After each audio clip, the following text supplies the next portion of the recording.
میری شادی کے بعد 2 سال کا عرصہ تو خاصے سکون و آرام سے گزرا کہ اس گھر کی میں واحد اور چہیتی بہو تھی۔ میرے شوہر کے علاوہ ساس سسر اور دیور بھی تھے، سب بہت اچھے تھے۔ میرے سسر جی کو زیادہ تعریف کرنے کی عادت تھی، بلکہ یہ کہنا زیادہ مناسب رہے گا کہ میرے سسر جی سب کے سامنے میری تعریفیں کرنے اور دعا دینے کی عادت تھی۔ سسر جی کی یہ عادت میرے لیے باعث مسرت تھی۔ میری شادی کے 2 سال بعد جب فلک میری دیورانی بن کر آئی تو میں بے حد خوش تھی۔ وجہ نمبر 1 کے گھر کے کاموں میں ہاتھ بٹانے والی آ گئی، اور وجہ نمبر 2 کہ فلک سے میرے نمبر کچھ زیادہ ہی تھے۔ میں نے کسی امتحان گاہ میں حل کے لیے پرچے کی بات نہیں کر رہی، دراصل زندگی بھی تو امتحان گاہ ہی ہے نا۔ مجھے ہمیشہ پہلی پوزیشن پہ رہنا پسند رہا ہے۔ فلک کے آنے کے بعد دل ہی دل میں اپنا اور فلک کا موازنہ کیا اور اپنے آپ کو فلک سے قدرے بہتر پا کر خوش ہو گئی۔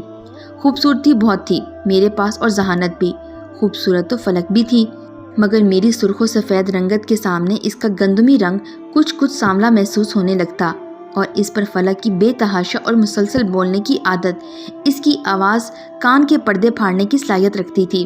جب فلک بولنے پر آتی تو شاید چپ ہو جانا بھول جاتی تھی۔ اسے شاید معلوم ہی نہیں تھا کہ بولنے کے کچھ دیر بعد خاموش بھی ہو جانا چاہیے، جبکہ میں سوچ سمجھ کر بولتی تھی۔ کسی بھی لحاظ سے مجھ سے زیادہ قابل نہ تھی، اور میں بے حد خوش تھی کہ زندگی کے اس مقام پر بھی میں ہی نمبر 1 ہوں، اور میں فلک کی طرف سے کسی قسم کا مقابلہ نہ دیکھتے ہوئے بالکل بے فکر ہو گئی۔ مگر فلک کی شادی کے 5 سال بعد مجھے احساس ہوا گھر میں ہر کوئی فلک کے گن گاتا پایا جاتا ہے، سب سے زیادہ میرے سسر جی۔ انہیں تو ویسے بھی سب کے سامنے بہوؤں کی تعریف کرنے کا شوق تھا، مگر مجھے اب محسوس ہونا شروع ہوا کہ میری نسبت فلک کی تعریفیں سسر جی زیادہ کرنے لگے ہیں۔ مثلاً 1 بار میری تعریف تو 2 بار فلک کی تعریف۔ میرا دیور رمیز تو تھا ہی بیوی کا دیوانہ، اس کے علاوہ میرے میاں بچے تک فلک کی تعریفیں کرنے لگے تھے۔ ساسو ماں تو خیر تعریفوں کے معاملے میں ہمیشہ ہی نسبتاً محتاط رہتی تھیں، مگر وہ بھی کبھی کبھار فلک کی گن گاتی پائی جاتی تھیں۔ فلک جانے کب مجھ سے آگے نکل گئی تھی، اور اب میں بھی سوچ لیا تھا کہ میں فلک کو آگے بڑھنے نہیں دوں گی۔ مجھے آج کل ایسا محسوس ہو رہا تھا کہ میرا وزن کچھ بڑھ گیا ہے۔ اپنی سمارٹنس کو لے کر میں بہت حساس تھی۔ جو ہی محسوس ہوتا کہ میں موٹاپے کی جانب گامزن ہوں، فوراً سے بیشتر اپنی خوراک کم کر دیتی۔ ڈائننگ ٹیبل پر آئی تو سوچنے لگی کہ فلک جانے سمارٹ رہنے کے لیے کیا کرتی ہے، اسے کبھی ڈائٹنگ کی ضرورت پڑتی ہے یا نہیں، اور وہی اپنی دیورانی سے لاشعوری طور پر موازنہ کرنے کی عادت۔ فلک بیٹا اب آ بھی جاؤ، سسر جی نے فلک کو آواز دی۔ آئی ابو جان، دراصل چائے کا پانی چڑھا رہی تھی۔ کھانا کھاتے ہوئے آپ کو چائے کی طلب ہوتی ہے نا، فلک کا کہنا تھا، اور سسر جی کی فلک کو ڈھیروں دعاؤں سے نوازنا تھا۔ کتنا خیال رکھتی ہو میرا، جیتی رہو، جگ جگ جیو۔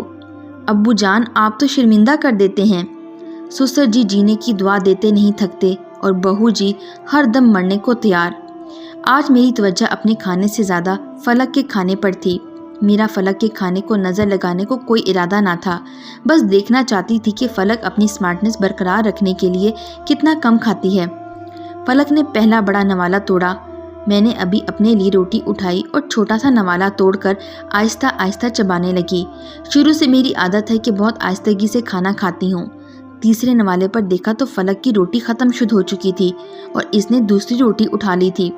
میں حیرت کے دریا میں ڈبکیاں کھانے لگی۔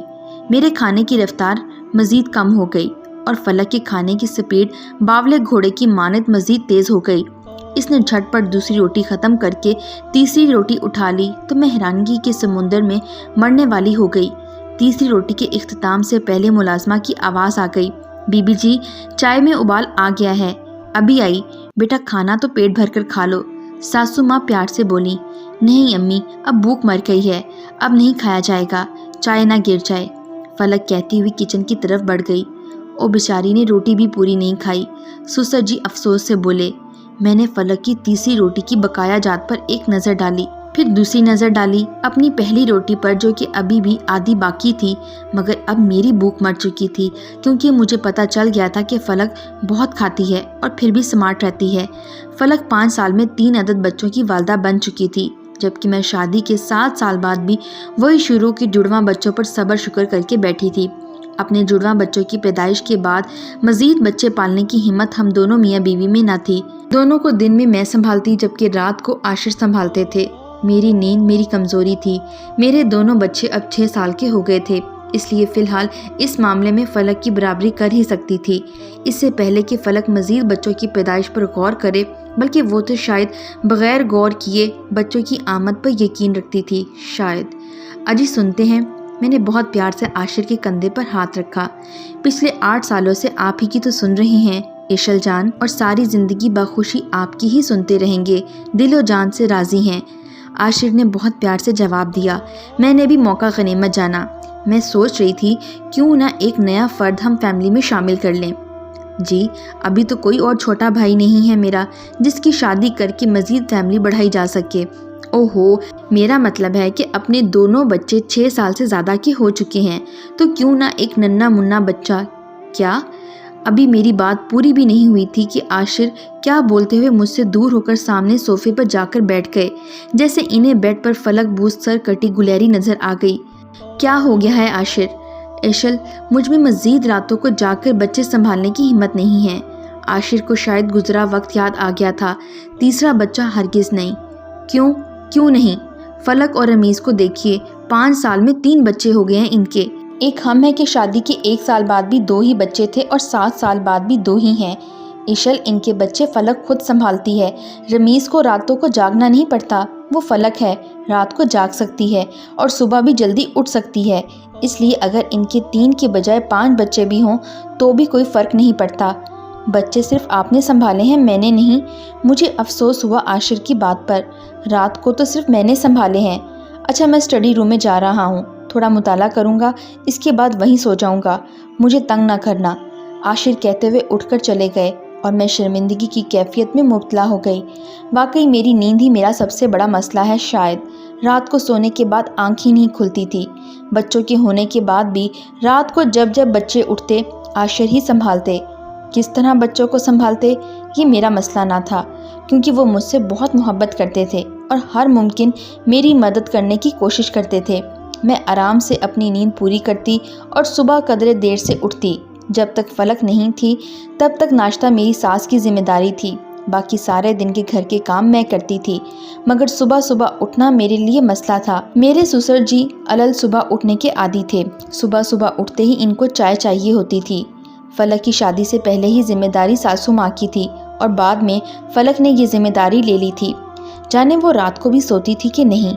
جیسے ہی سسر جی اٹھ کر لاؤنج میں آتے فلک کی آواز آتی، ابو جی آپ اٹھ گئے ہیں، میں چائے لاتی ہوں، اور تھوڑی دیر بعد وہ چائے کا کپ لیے حاضر ہوتی اور سسر جی ڈھیروں دعاؤں سے نوازتے، حتیٰ کہ میری ساس اٹھ جاتی، میں بھی اٹھ جاتی، بچے بھی اسکول چلے جاتے، عاشر اور رمیز آفس چلے جاتے، لیکن سسر جی کا فلک نامہ نہ ختم ہوتا۔ سسر جی کے معمول میں شامل تھا کہ گھر کے ہر فرد کے سامنے فلک کے صبح اٹھنے کی اور سسر جی کو چائے پیش کرنے کی داستان روزانہ تفصیل کے ساتھ بیان کرنا، اور 5 سال بعد مجھے شرمندگی سی محسوس ہونے لگی۔ میں نے سوچ لیا تھا کہ مجھے اپنے معمول میں تبدیلی لانی ہوگی۔ اپنی نیند کو شکست دیکھ کر ہی میں گھر میں فتح حاصل کر سکتی ہوں۔ اب چاہے کچھ بھی ہو، میں صبح فلک سے پہلے اٹھوں گی اور سسر جی کو چائے پیش کروں گی۔ میں نے فیصلہ کیا اور الارم لگا کر سو گئی۔ صبح 5:30 بجے الارم بجا۔ میرا دل تو نہ تھا اٹھنے کا، میری نیند مجھے تھپکیاں دے رہی تھی، مگر مجھے فلک کے آگے تو نکلنا تھا نا، سو میں نیند کو ناراض کرتی اٹھ بیٹھی، مگر نیند بھی کسی چاہنے والے محبوب کی طرح مجھ سے لپٹی جا رہی تھی۔ میں نے سوچ لیا تھا کہ چاہے جو بھی ہو جائے، آج صبح کی چائے مجھے ہی سسر جی کو دینی ہے۔ اپنے اس عہد کو دل میں دہراتے ہوئے میں نے مندی آنکھیں کھول کر واش روم کا رخ کیا تاکہ منہ ہاتھ دھو کر اسے نیند کو بھگایا جائے۔ اپنی نیند کے ساتھ بے رخی برتتے ہوئے ایک عزم کے ساتھ میں نے اپنے اور واش روم کے درمیان رکھی ٹیبل پر سجا ہوا گلدان زمین بوس ہو چکے تھے۔ ایشل، کیا ہو گیا؟ نیند میں چل رہی ہو کیا؟ عاشر کی آنکھ کھل گئی تھی۔ جی نہیں کہہ کر واش روم میں گھس گئی۔ مجھے ہر حال میں آج نیند سے بے وفائی کرنی تھی تاکہ سارا دن سسر جی کی کہانی فلک نامہ بما صبح کی چائے سننے سے خود کو بچایا جا سکے، اور سسر جی کا سارا دن ایشل نامہ بما صبح کی چائے سناتے رہیں۔ واش روم میں جا کر جانے کیا ہوا، میری بے رخی میری نیند کو کچھ خاص پسند نہ آئی تھی۔ نیند نے انتقاماً مجھ پر حملہ کر دیا اور میں نے ایک جمائی لی، اور بس ایک لمحے کے لیے میری آنکھیں شاید نیند سے بند ہوئی تھیں، اور بس لو بھلا ایسا کیا گناہ ہو گیا تھا جس کی اتنی بڑی سزا؟ نیند سے بے وفائی کرنے کا بھیانک انجام۔ میں واش روم کے فرش پر اچھلتی ہوئی جا گری۔ ویسے تو ہلنا جلنا، اچھلنا کودنا صحت کے لیے اچھا ہوتا ہے، مگر ایسی بھی کیا اچھل کود کے بندہ اپنی پاؤں کی ہڈی ہی توڑ لے۔ بس اتنا یاد ہے کہ میں زوردار چیخ ماری تھی اور اس کے بعد چراغوں میں روشنی نہ رہی۔ پاؤں پہ پلاسٹر چڑھا اور میں 3 مہینے کے لیے بیڈ کو پیاری ہو گئی۔ لو جی، جان چھوٹی۔ 3 مہینے تک تو صبح سویرے اٹھنے کا مسئلہ اور نہ ہی سسر جی سے فلک کی تعریفیں سن کر دل جلے گا۔ اب تو بس کمرہ نشین ہو کر رہنا پڑے گا۔ فلک کی تعریفوں سے بچنے کا حل تو یہ میں نے قطعاً نہیں سوچا تھا۔ یہ حل یقیناً میری نیند نے مجھ سے قریب رہنے کے لیے نکالا تھا۔ اب چاہو تو دن کے 24 گھنٹے نیند کی آغوش میں پڑی رہوں۔ او میرے خدا، میں نے سر تھام لیا۔ اشل بھابھی اب اٹھ جائیں، 7 بج گئے ہیں۔ میں کب سے مینی بس کی ہارن کی طرح بجے جا رہی ہوں، پر آپ ہیں کہ اٹھ ہی نہیں رہی۔ فلک کی سیٹی بجاتی آواز دروازے کے باہر سے سنائی دے رہی تھی۔ میں نے سر ہاتھ رکھ کر کروٹ بدلی۔ غسل خانے میں پھسل جانے والے واقعے کو 5 ماہ گزر گئے تھے۔ میرا پاؤں بالکل ٹھیک ہو گیا تھا۔ اس کو کب سے غلط فہمی ہو گئی کہ یہ مینی بس کا ہارن ہے، جبکہ اسے یہ معلوم نہیں کہ بس کا ہارن پھر بھی تھوڑی دیر کے بعد بند ہو جاتا ہے، پر اس فلک کا ہارن بجنا شروع ہوتا ہے تو بجتا ہی چلا جاتا ہے۔ میں نے بیڈ پر آنکھیں موندے عاشر سے ہنستے ہوئے کہا، جانتی تھی کہ وہ بھی فلک کی سیٹی بجاتی آواز سے اٹھ چکے تھے۔ لگتا ہے کہ اس کے سسٹم میں خرابی ہے، ہارن بند کرنے والا بٹن صحیح کروانا پڑے گا۔ عاشر نے بند آنکھوں سے جواب دیا، اٹھ گئی ہوں فلک، آ رہی ہوں۔ میں نے دروازہ کھول کر کہا، ہاں ٹھیک ہے، جلدی آ جائیں، بچوں کو دیر نہ ہو جائے اسکول سے۔ جتنی تیزی سے اس کی زبان چل رہی تھی، اس سے زیادہ تیزی سے فلک نے باورچی خانے میں قدم بڑھا دیے اور میں ہنستی ہوئی پلٹی۔ واش روم سے باہر نکلی تو عاشر بیڈ پر بیٹھے مجھے بغور دیکھنے لگے۔ کیا بات ہے اشل، کافی دنوں سے دیکھ رہا ہوں اب تم فلک کے بولنے پر غصہ نہیں کرتی اور نہ ہی کسی معاملے میں فلک سے مقابلہ کرتی ہو۔ عاشر نے مسلسل مجھے مسکراتے دیکھ کر کہا، اور میں جو کمرے سے باہر جانے کا ارادہ رکھتی تھی، باہر جانے کی بجائے بیڈ کے کونے پر آ بیٹھی، کیونکہ اب مجھے فلک کی آواز کم سنائی دیتی ہے اور اس کی اچھائیاں زیادہ دکھائی دیتی ہیں۔ میرے کہنے پر عاشر بے حد حیرانگی سے مجھے دیکھنے لگے۔ میں نے اپنی بیماری کے ان چند ماہ میں غور کیا تھا۔ مجھے احساس ہوا کہ فلک کی تعریفیں سب یوں ہی نہیں کرتے، بلکہ فلک کی دن رات گھر کے لیے محنت اور تمام گھر والوں سے بے لوث محبت ہی اس کی ہر دل عزیزی کا سبب ہے۔ میری معذوری کے دنوں میں اس نے نہ صرف میری خدمت کی، بلکہ بچوں کا اور آپ کی ضروریات کا بھی خیال رکھا۔ اس نے میرے تمام کام بغیر بوجھ سمجھے اور بنا احساس جتائے اپنے ذمے لے لیے۔ فلک تمام گھر والوں سے محبت کرتی ہے، اس لیے سب اس سے محبت کرتے ہیں، اور وہ سب سے کسی تعریفیں وصول کرنے کے لیے نہیں کرتی، بلکہ وہ واقعی ایک پرخلوص لڑکی ہے۔ ارے اشل، تم تو ابو جی کے فلک نامے سے تنگ رہتی تھی، آج خود ہی فلک نامہ پڑھ رہی ہو۔ عاشر کافی حیران دکھائی دے رہے تھے۔ فلک کی برابری کرنے کے لیے مجھے کچھ نہیں کرنا، بس اسی کی طرح سب کی طرف سے دل صاف رکھنا ہے اور سب سے بے غرض محبت کرنی ہے، سب کے لیے اچھا سوچنا ہے اور بس۔